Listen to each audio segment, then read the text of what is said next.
व शहीदों की श्वासों के बल पर आसमान में लहराते तिरंगे के तले विराजमान आप सभी देशभक्तों के चरणों में कोटि कोटि वंदन करता हूं। साथ ही 72वें गणतंत्र दिवस की हार्दिक शुभकामनाएं आप सभी को। साथियों, आजादी के पश्चात जब इस मुल्क को एक करने की बारी आई तो लोगों के सामने एक बड़ी चुनौती थी कि इतने बड़े राष्ट्र को चलाने के लिए कुछ व्यवस्थाएं आवश्यक थी।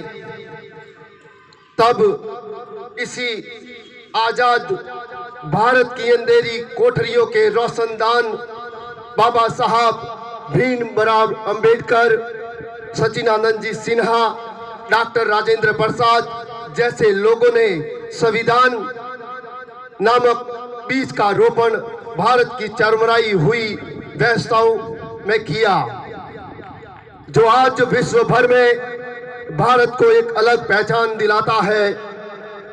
आज यदि मैं इस मंच में बोल रहा हूं तो वह भी संविधान मुझे अधिकार देता है। अंत में जाते जाते दो पंक्तियां आप सबके सामने बोलना चाहता हूं। आपका बेटा हूं, छोटा हूं, कोई गलती या त्रुटि हो जाए तो बच्चा समझकर मुझे माफ कर देना। फिर से निर्मल कर सकते हो तुम गंगाओं की धाराओं को, दानावल कर सकते हो तुम दहक रहे अंगारों को, हुकार बना सकते हो फिर से इंकलाब के नारों को, और मुट्ठी में कर सकते हो तुम सूरज चांद सितारों को। तुम चाहो तो कतरा कतरा रत्नागर हो सकता है, तुम चाहो तो कंकर कंकर शिव शंकर हो सकता है, तुम चाहो तो राम राज्य का दौर शुरू हो सकता है।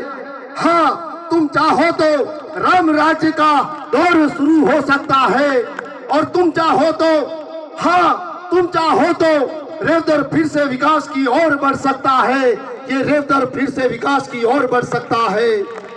जाते जाते देश के युवाओं को कहना चाहूंगा, जिस रोज आज अपने अधिकारों के विषय में न सोचकर कर्तव्यों के पालन पर जोर देंगे, कर्तव्यों के पालन पर जोर देंगे, उस रोज हम सच्चे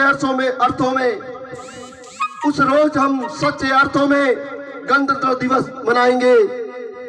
और मैं बात करना चाहूंगा, मेरा ध्यान आकर्षित किया था हमारे परम आदरणीय गुरुजी राम सिंह जी सर ने स्कूल के विकास के बारे में, इस मैदान के विकास में के बारे में।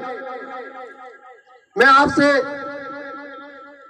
कहना चाहूंगा कि आप मुझे आदेश करें, मैं स्कूल के लिए हमेशा तैयार हूं, तत्पर हूं। जहां बुलाए मैं हमेशा स्कूल की सेवा के लिए तैयार रहूंगा। और रही बात असामाजिक तत्वों की, तो इससे पहले भी मैं बोल चुका हूं कि ऐसे लोग जो गांव का नाम खराब करते हैं, जो खेत के ताले तोड़ते हैं और यहां पर गलत हरकतें करते हैं। पहले भी कह चुका हूं कि यहां शराब की बोतलें टूटी पड़ी थी।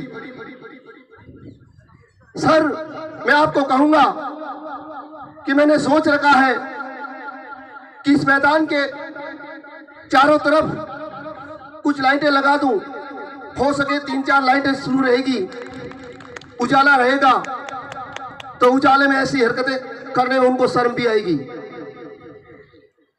और मैं इस मंच के माध्यम से मेरे गांव के लोगों से भी कहना चाहूंगा, मुझे गांव का मुखिया तो बना दिया, मुझे गांव का सरपंच तो बना दिया, मेरे कर्तव्यों का निर्वहन करने के लिए आपने मुझे अधिकार भी दे दिए, लेकिन मेरे गांव के लोगों के भी कुछ कर्तव्य है जिन्हें उन्हें भी निभाना पड़ेगा। मैं आप सबको याद दिलाना चाहूंगा, रेवदर की साफ सफाई की व्यवस्थाएं चरमराई हुई है, कहीं न कहीं आपकी भी गलतियां हैं। मैं सफाई करवाता हूं, गांव से कचरा हटाता हूं, दूसरे दिन देखता हूं कि गांव के लोग ही गांव के बीच में ढेर कर लेते हैं। क्या आपका कुछ कर्तव्य नहीं है? क्या यह आपका गांव नहीं है? आप जैसे अपने घर की साफ सफाई करते हैं, आप अपने गली के सामने साफ सफाई रखना चाहते हैं, तो अपना कचरा लेके दूसरों के घर पे क्यों ढोते हो? तो आप भी अपने कर्तव्य का निर्वहन अच्छी तरह से करें। अपने इस घर के कचरे को किसी बाल्टी में या कचरा पात्र में रखें। जब भी कचरा लेने के लिए कोई आता है, उसमें डाल दें। मैं आप सबको कहना चाहूंगा, मेरा साथ दो, मैं आपके साथ हूं, 24 घंटे में आपके साथ रहूंगा। जब भी जरूरत पड़े मुझे कॉल करके बुला दीजिएगा, मैं आपके सेवा में हाजिर हो जाऊंगा। आपको मेरे पास आने की जरूरत नहीं है, मैं खुद आपके पास आ जाऊंगा। लेकिन मैं आपका बच्चा हूं, सरपंच ना समझे कोई बात नहीं, मेरा साथ दीजिए। आप सभी का धन्यवाद।